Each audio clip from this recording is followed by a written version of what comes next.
సాజయ్ తెలంగాణ వ్యవసాయ కార్మిక సంఘం వనపర్తి జిల్లా ఉపాధ్యక్షుడిని. ఈ నెల 20వ తేదీన దేశవ్యాప్తంగా జరుగుతున్న సార్వత్రిక సమ్మెకు మద్దతుగా తెలంగాణ వ్యవసాయ కార్మిక సంఘం రాష్ట్ర కమిటీ ఆధ్వర్యంలో దేశవ్యాప్తంగా కూడా గ్రామీణ బంద్కు పిలుపునివ్వడం జరిగింది. మేము చేస్తున్నాం.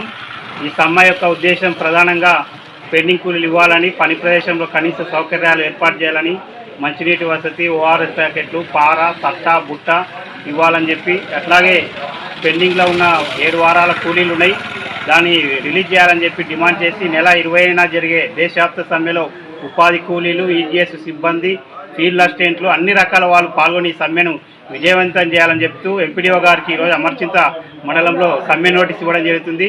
20న జరిగే దాంట్లో ఈజీఎస్ సిబ్బంది మొత్తం పాల్గొని విజయవంతం చేయాల్సిందిగా కోరుతా ఉన్నాం.